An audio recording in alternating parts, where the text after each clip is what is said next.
one of the worst advice to give a person who is angry on somebody is to tell him or her that imagine the person's face on the pillow and punch it. Alessandra, I can define anger for you in one word. Thank you.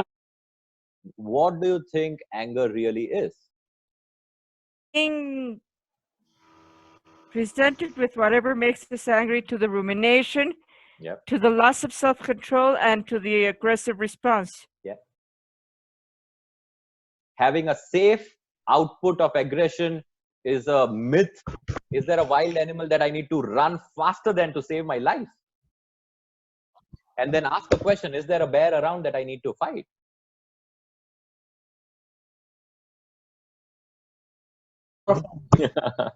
All right.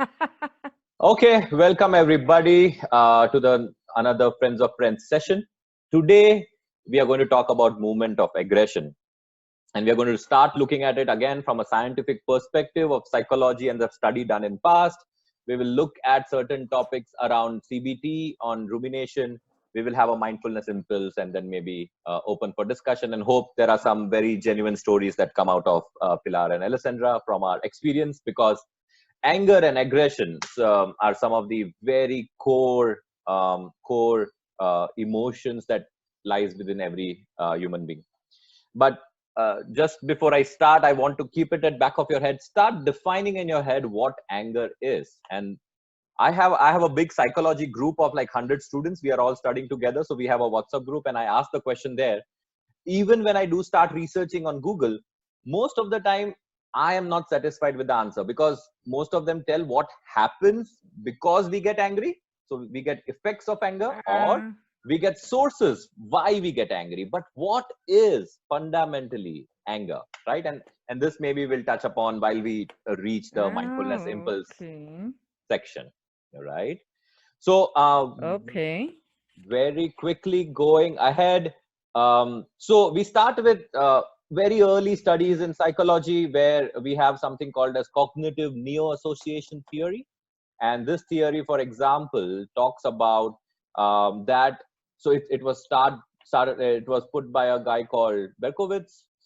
So what he says is, or what he proposes is, that aversive events such as frustration, provocation, loud noise, uncomfortable temperatures, and this temperature seemingly has a very big significance, orders producing negative effect, which means all of these stimuluses which are uncomfortable for us actually can trigger a motion of emotions which are going to stimulate anger and aggression with it, right?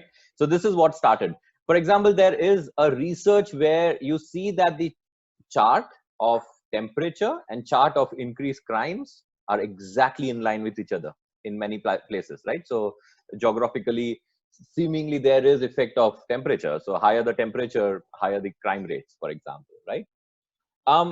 Then we have something which we call as the path from provocation until aggression. So this was done by a lot of people, and rumination was one of the main points identified. So what they say is, yes, based on neo-association theory, we have anger-inducing events, could be anything. Then there is rumination. Rumination is constant thinking, and this we covered in cognitive behavioral therapy approaches in past. But what happens is we constantly are in loop, especially when we have anger inducing events. We are in loop of thinking back about the anger inducing event. We keep playing it in our head, and we also maybe plan revenge or plan next steps. What do we do with it? And that effect is scientifically proven, specifically in anger emotion, that it reduces our self-control completely, to a point where we'll end up doing we'll end up falling prey to aggression. Aggression is actually then the effect of action that we do to actually harm somebody, via verbal thing, via physical, whatever it be, right? And that is where we spiral into a non-controlled action, and then we think, oh my god, how could I have shouted at my daughter or son like this? How bad a person am I? Or it was just a sport, it was just 1 point, it was not Olympics, I should not have got angry on my friend, it was nothing, right? But that because the science is this. And the key input here is again rumination. And if we observe this, and if we catch this point that, oh, I am ruminating, I think we may not go into a reduced self-control, and then we may avoid unwanted aggression, right? So rumination is the key, and that is the point where there is still chances for us to bring things in control, but beyond that, the control is gone. This is what some people talk about, right?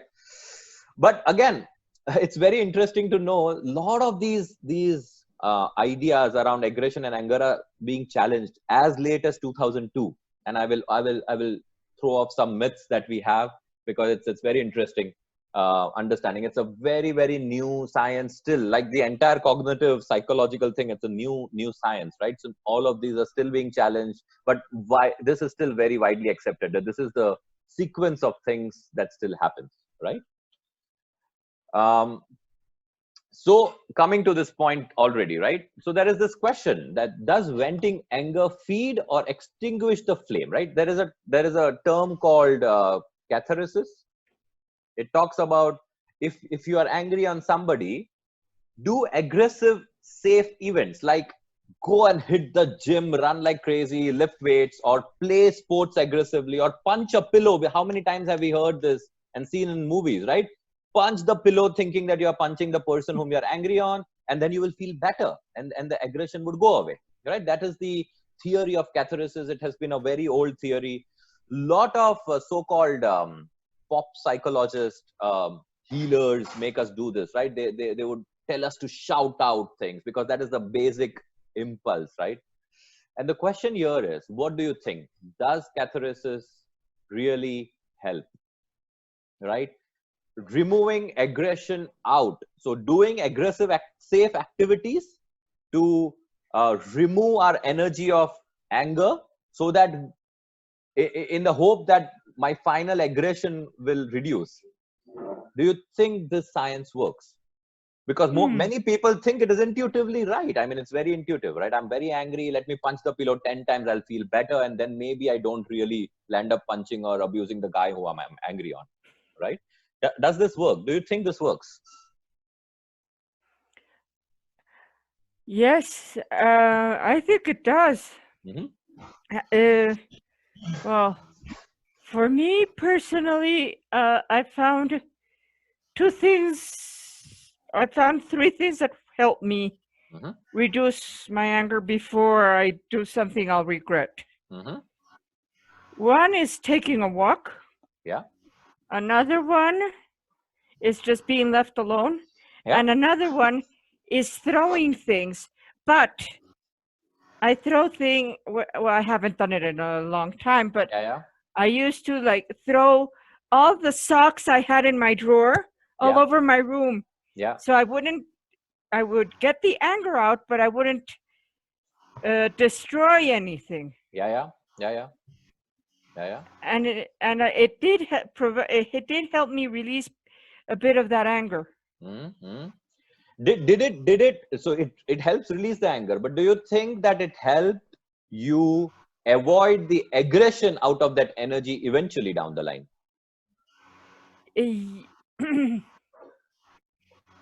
Yes, because while I walk or while I'm alone or while I was throwing things, yes, the anger reduced to a certain level that instead of just blowing up and saying something without thinking, without the cognitive process, it reduced itself to a level in which I could think what I was going to say before I would actually say or even do it. Something that I would later regret. Yeah. Interesting. There are three different things that you mentioned, and there is a distinctive line, right? Walking versus throwing socks. There is a distinctive line, and that is what we will come to. But Pilar, you had a point. What's your experience? What do you think? Yeah, I'm on the other side of the spectrum. The thing here is that, for example, it was unacceptable for me to be angry while I was growing up because that's what the way I was raised. So how to work the anger? What is anger? is that uncomfortable sensation when you want to destroy. And that's not pious. That's not something women do. Women just smile. So what happens there? And it happened to me once when I started learning how to be angry, that it I was in the other side. It's not like I vented it up, but I gained momentum because it had been locked for so long. I didn't care who was struck by it. I was a hurricane. I don't care whose house I'm hitting. I'm just giving it all everything like that. And still now, as an adult, I sometimes have a lot of trouble controlling the anger because I don't know what to do with it. So I eat it. I eat. That's the way I deal with anger. And I mean, and I can talk about it because it's the truth. It's the way it is, and accept it and take it the way it goes. But what I can control is my rumination. Like the cow that, because the verb in Spanish is the verb that the cows use when they are chewing the food, that they just chew and chew over and over and over again. And in Spanish, we relate it with resentment. That means to feel again. So each time we remember, each time we feel. And we're just stuck giving rewind and play to a specific scene of the day and everything. I can stop that. So what I can do, if I don't know what to do with my anger, I can stop my rumination. And also something that I learned, especially because of my work, is that when I'm angry with someone, because of something that happened that it wasn't correct, I just go and there's going to be a consequence. I don't know what it is going to be. I don't know when I'm going to give it to you, but you're going to receive a consequence. Give me the consequence now. No, I am going to think about it thoroughly because in the beginning I consequences that were my punishment. Why did I make them do this? I am such a Lovely. so Have the you've been there, haven't you? That the consequence is your consequence for being stupid and irrational and rushed situation. So there's going to be a consequence. I don't know what it's going to be, but it's going to be there, and you're going to put up with it. And when I'm ready with the consequence, I'll go for it. I'm going to think about it. And that's what I can control. But anger, venting anger. No, actually, Right now, I vent it by cleaning the house. That's the only totally. thing I can do. That's Wiping again, just so that we remember. Let's remember this action of venting the anger by cleaning the house versus venting the anger by throwing socks, right? For example, for me the best way to vent out anger is I like to play sports. So I go to play tennis. I give it my full. I play a little extra, and I think I'm good with it. But even while playing tennis, what's my mindset, right? That is very, very crucial differentiator, whether it really helps us extinguish the flame or does it really feed more, right? And before we continue, I want to show something as an answer to this question, which was done as latest as 2002. So Bushman is one of the psychologists, and he did this, and he said it doesn't work.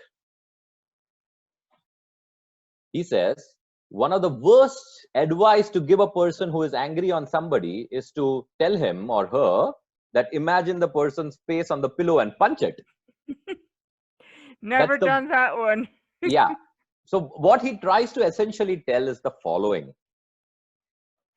Aggressive diversion of your energy into a safe mode is also not good to allow you from saying, oh, you won't convert this anger into aggression on the person or the situation that you are angry with, right? So aggressively throwing socks, or in tennis being very aggressive on the serves and not focus that I should have a serve going in, right? Or throwing things, or playing dart with anger, imagining the face of a person.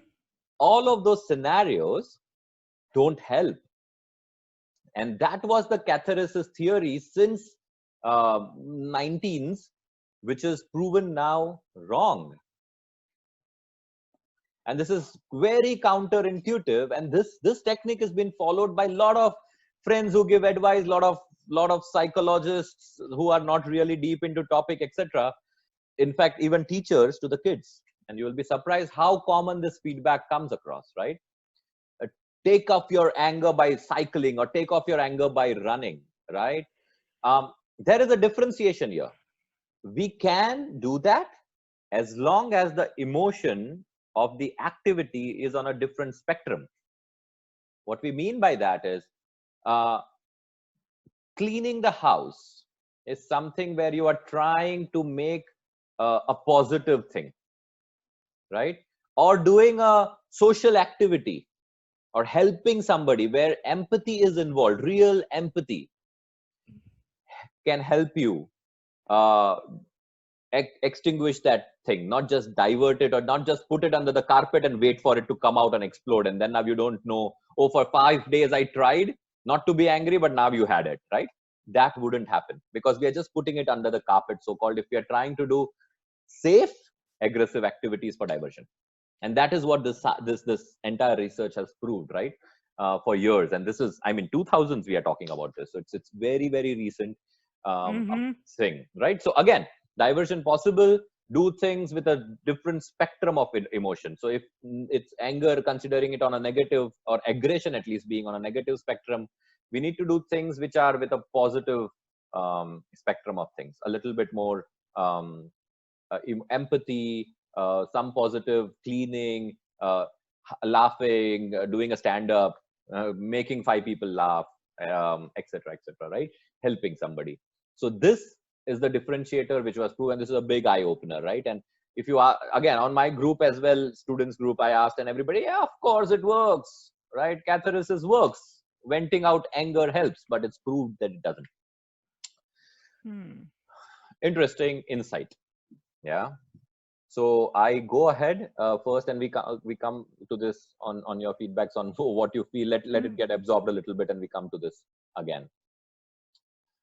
So coming to my favorite part, right? And down I jotted down some physical effects of anger, right? So anger triggers the body's fight or flight response that we know. Other emotions that trigger this response include fear, excitement, and anxiety. Do you see that? Even fear, excitement, and anxiety has biological similar things, like anger. Maybe the difference between anger and fear is fear that from a temperature wise, fear maybe makes us a little cold inside and makes us feel cold, while anger is making us heated up, maybe, right? So this is what everything, mind becomes very sharp, very focused, etc. Right? This is what is the biological output of anger, alongside a lot of other emotions. So the question really is, with all of this consideration, what do you think anger really is?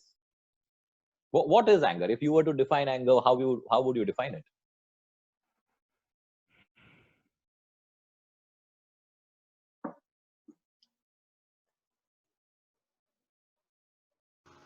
I would say it's an impulsive sensation. It's a sensation that grows in you, and it starts contracting your body in the inside in such a way it makes you want to explode, to get out the uncomfortable feeling of being like like a like building steam that has nowhere to go, and that buildup inside, it needs to explode, it needs to go out, but definitely a very uncomfortable sensation. So again, right, Because a good sensation. sensation, a bad sensation is nothing. It's just Yeah. nothing. Hey, Jemin. Yeah. So what I was trying to tell is, sensation. Yes, we know anger is a sensation, but Emotion. emotion, a sensation, right? So emotion, a sensation, right? But so is excitement, right? And what other than that you defined as effects of anger? wanting to feel you explode or contracting my body, heated up, all these physical symptoms is still the effects, right? But anger is something that you called as sensation, emotion. But it's not every sensation is anger, not every emotion is anger. It's not particularly anger itself. So what is anger?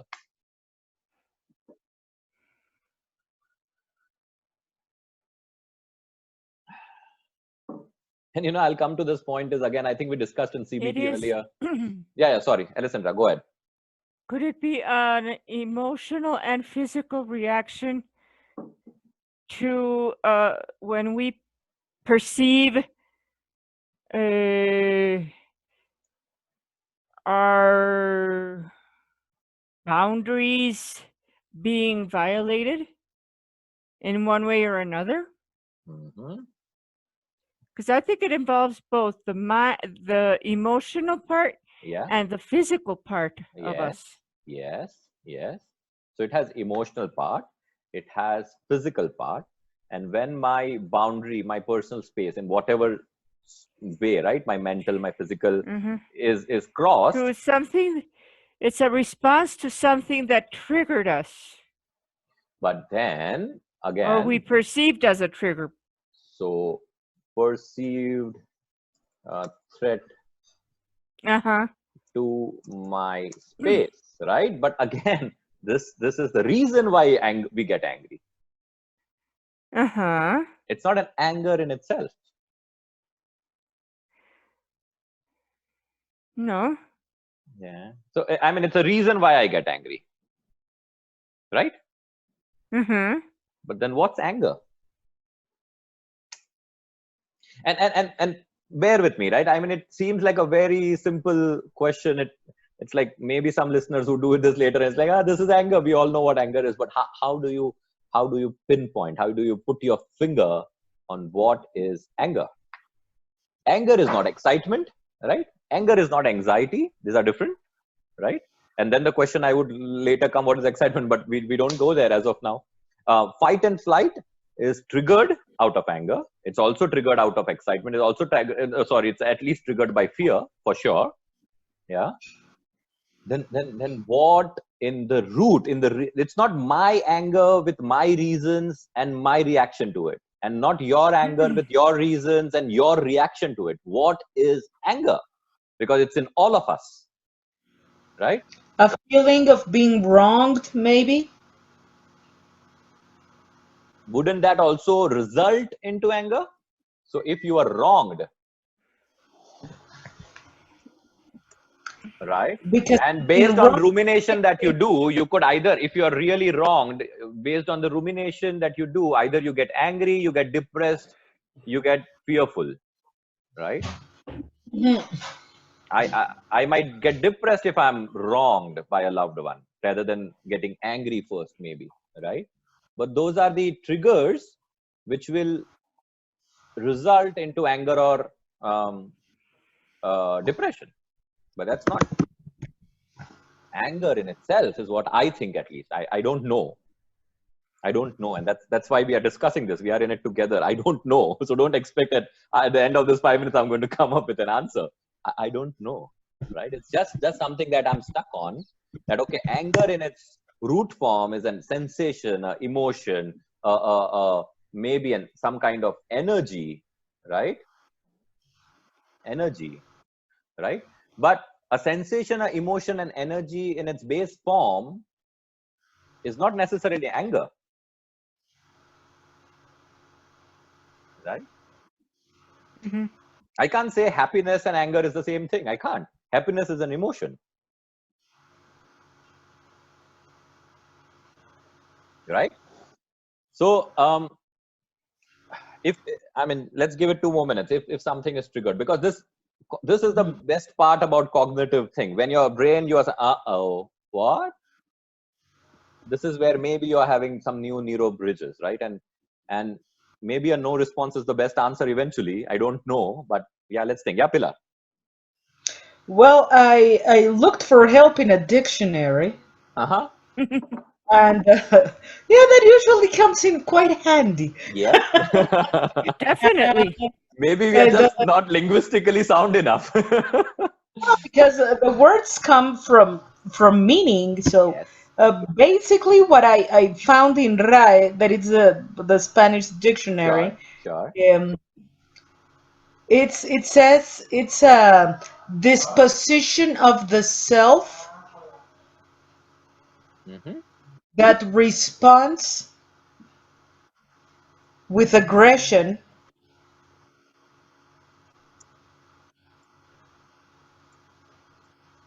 to, and this is the interesting thing, an unexpected event. Well, that's one of the 17 answers that's there. But the idea of the unexpected event, yeah, usually you don't plan to get angry. Usually it's something that happens, you're like, what? That comes there. But the disposition of self that responds. Um, um, it's a very elegant way of putting it, but disposition, putting yourself in a responsive way. But And I mean, you both are linguists. You both are English teachers, right? I mean, Yes. is disposition of self that responds with aggression. Aggression, yes, agreed. So that's the response part. But if I remove the response part, is the disposition of self to an unexpected event only anger? Can't the disposition of self to an unexpected event also be fear? No, it needs all the elements to fully define it. Yeah. So that brings to a point that if there is no, if we take the response out of the equation, right? Is there anger? Is the anger in itself anything? If I take the response out of the equation, or even need to do the response, right? Completely out of the equation, the response completely out of the equation,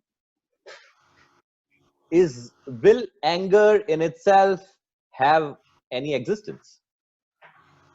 The problem here is that anger can have many faces. Yes. Because some people can distinguish between being upset and being in a rage of fury. Yeah. Everything is angry, and we use angry for everything. Yeah. And anger has many faces and has many depth. And one of the interesting thing, and I was just thinking about it now. How can you explain anger? Oh, it's when you want like, yeah, exactly. you know, and the fury there. So if we have words to work it, it doesn't appear. It's like the monster, the faceless monster. You fear it because you cannot grasp the face, and we cannot grasp the complexity of the concept. We have ideas, we have notions because it's an abstract, it's a sensation. It's lived in many different places. Some people feel it in the guts, some other people just quench the fists, some other people go to the heart. Basically, it's like some other people have the throat like this, like they were uh, being, I forgot the word, being choked. Being choked or strangled by it. So if anger is when you want to, you like you cannot allow yourself to admit what you want to do to somebody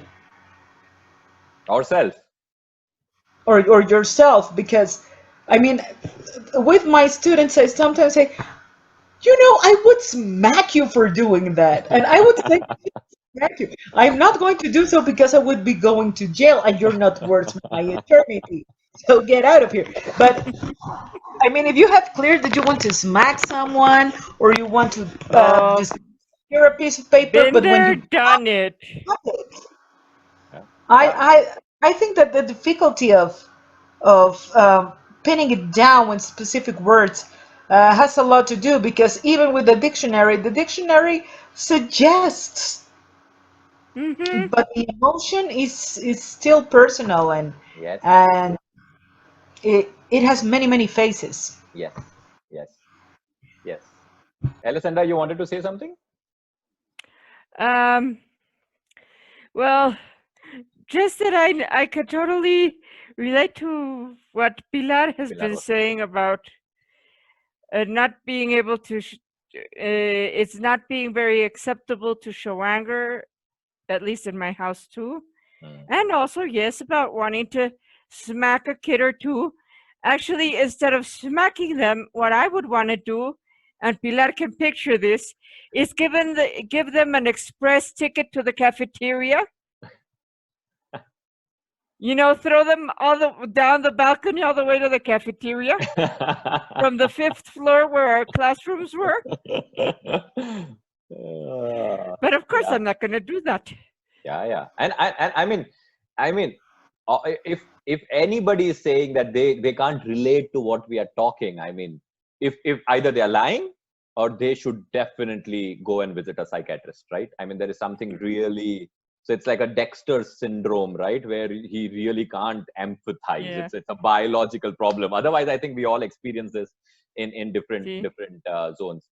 But I want to leave you with this thought, and that's my mindfulness impulse for the day, is the following. I think that something as basic as anger, right? And we have huge amount of discussion, approaches of how to do anger management, how anger goes from anger to aggression, rumination, etc. But maybe we have not spent time enough to really sit back and see the movement of anger within us. What is anger? I mean, the best way or the best answer that I've got so far with so many discussions I had was from Pilar. What is anger? Urgh! That's it, right? And we are cognitive beings. I did not spend enough time understanding that anger, or maybe, as I was trying to say earlier, if I remove the response out of the equation, there really is nothing called anger, because then there is nothing left. It's a fake facade with only rumination of what I want to do with it and what triggered it, but it in itself doesn't exist at all, maybe. Yeah. So with that, I think I'll leave with that mindfulness impulse and come to a very pragmatic thing now again, is the fight or flight response. And this brings back to a control chain that we can have back within us, is this fight and flight. So our pupils dilated, we can see more sharp, our emotional thing is gone away, our mind is very sharp and focused, our senses are our skin is very sensitive. Now, if you look at that thing, historically, when we were living in a jungle, and if I'm faced with a wild animal, all of this is useful. My heart pumping very strong, so that my muscles, it's very much needed. But when I'm stuck in traffic, or when I'm angry on my daughter, does my body need to get ready to this extent? Do I need to fight a bear? No. Right? And then maybe at this point in time, when you really look at the movement of things that is happening, how your body is getting ready, and then ask the question, is there a bear around that I need to fight? Is there a wild animal that I need to run faster than to save my life? Is this what my body is getting ready for?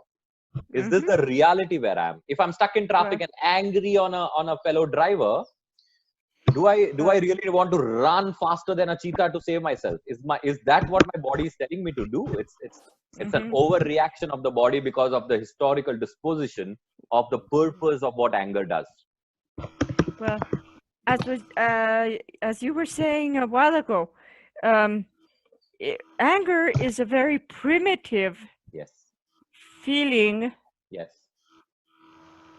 And of course, it's been around since forever. It's even in the reptilian brain. Yes. That's how ancient it is. Yes. And yes, it's part of the fight or flight response. Yes. And to defend ourselves and to survive. the thing is, as you said, nowadays, well, we're not living in the jungle or in caves. Yes. We're not having to fight wild animals all the time or go and hunt them to eat. Yes. But I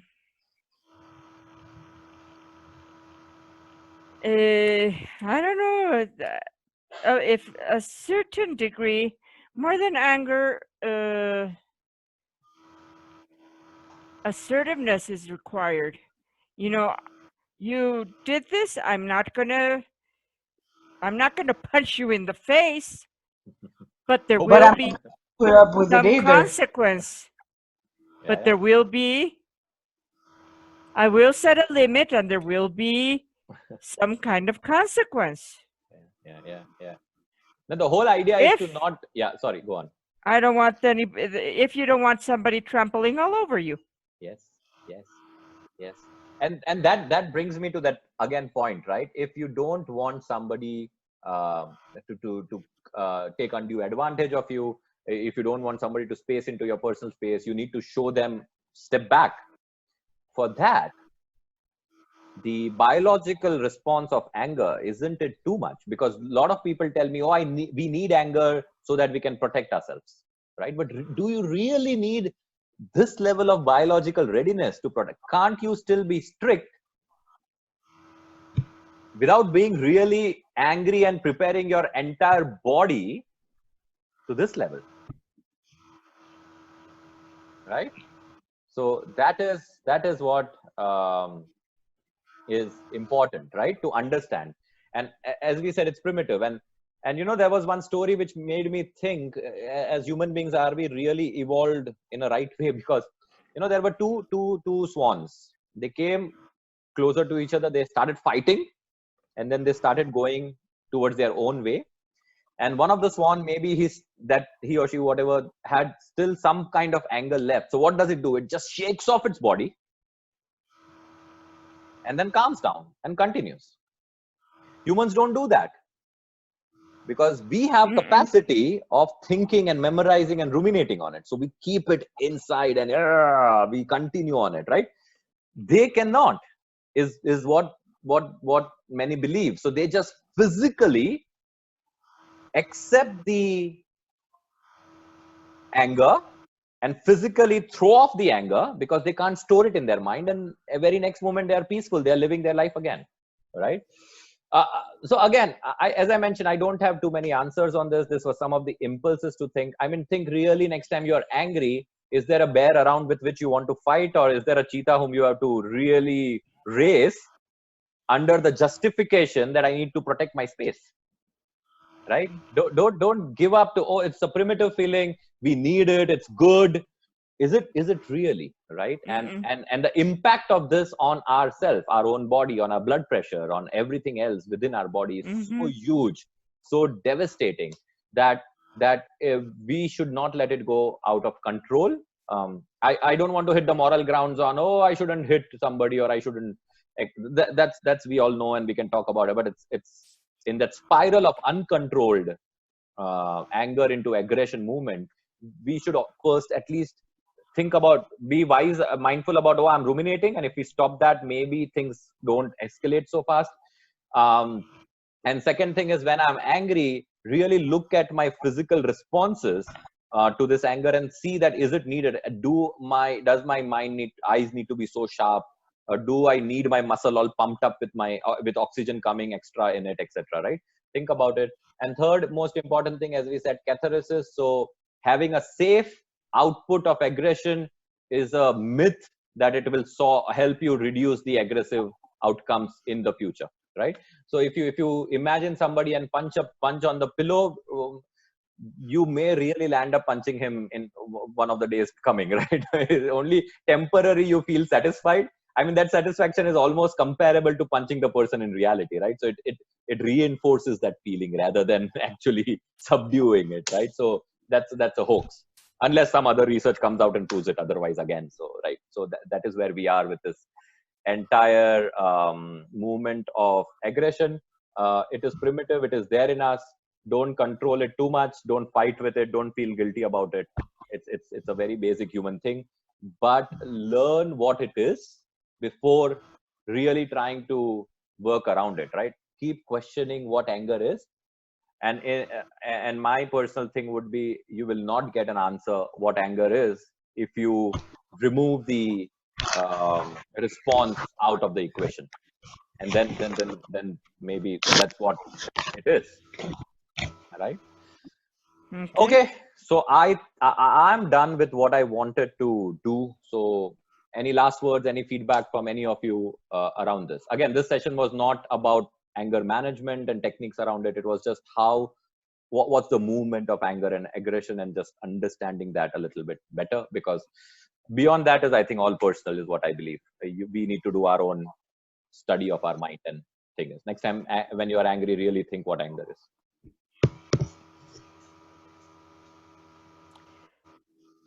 So any last words, any feedback? It was very interesting. Thank you. Thank you, Alessandra. Pilar? I don't think I had ever stopped to think, okay, give me a good definition of anger. Yeah. And seeing, or to see how the steps from being presented with whatever makes us angry, to the rumination, to the loss of self-control, and to the aggressive response. That part. Yeah. Thank you. Well, Alessandra, I can define anger for you in one word. Thank you. And you can call it as you wish. And we were an hour going at it, and it's just and that's the correct way. Yeah, maybe the Frankenstein monster, we can read it as if it was Victor Frankenstein's anger set loose, and how people would react to this out of control anger, and that only the old man was the one who could put words into the anger and relate to the anger and have a decent relationship with anger. Yeah. So yeah, it was coming to me with it, and I said, and I had Boris Karloff so clear in my mind with the, and yeah, it was an angry creature, Definitely. wasn't taken care of, that wasn't accepted, that wasn't dealt with, that wasn't heard. The creature was completely ignored. So I hit something. I don't know how valuable it is, but I definitely hit something with the Frankenstein creature tonight. Yes. I'll sleep and forget about it by tomorrow. And you just reminded me of something very important. A lot of there are times in which anger, I think, is like the primary feeling, but sometimes, and that's just how we feel, but a lot of times, like with the Frankenstein creature, it's the layer of deeper, more painful feelings. Like with the Frankenstein, he was lonely, he was hurt, he was sad. Yeah. That brings me to the anger grew in different directions. The frustration, abandonment. Yeah. Imposed solitude. Yeah. A narcissistic child. So I'm trying to pull up an image, I think, because Alessandra brought I sent it on to our WhatsApp group as well. Let me see if I can pull it up in this session also and take that last 2 minutes. It's a very interesting image, right? Because let me share my screen again. I love it. Yeah. I love absolutely. That's exactly what I mean. Yeah. You see that? So anger is just manifest. Yeah. Can you see it on the screen now? Yes. Yeah, clearly. Yeah, it's a beautiful representation of different things that could be layered, right? Exactly. Yeah. Behind the angry face, there were a lot of more feelings behind. Yes. Deeper feelings. Yeah. Maybe anger was just a facade to not show the world the vulnerability inside. I mean, yes, as I was saying, yes, there are times in which anger is just the feeling. Yeah. Somebody crashed into me. Yeah. Because they were not paying attention. But there are other times, and I think it's mostly obviously when we get angry with people we love, that there are deeper, more painful feelings. Yes. Absolutely. Yeah, I think we covered some good points over here. Again, just my last impulse. Again, reiterating, right? Stick to the question of what is anger. I think the inquiry into what is in its core form, I believe, is the biggest therapy. Right? In that pure inquiry of what anger is, not my anger, not your anger, not anger with my reasons, not your anger with your reasons, or your approaches to control it, or my approaches to control it, or even my hidden emotions behind my anger and your hidden emotions behind your anger. What is anger?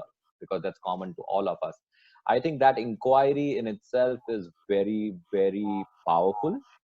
And that helps us at least understand the canvas of our mind before even trying to manage it or trying to do anything with it, because I think it's all futile to say, oh, do this approach, count to 10 and your anger would go. No, I need to know the canvas of my own anger before I can even try to do something with it. But till then, I think researchers help us with some of the deductions, some of the myths which are counterintuitive, and we can try and see if that really applies to us or not. So I think, yeah, with that last thing on really calling out again on inquiry, I think we are done. At least I'll stop the recording now.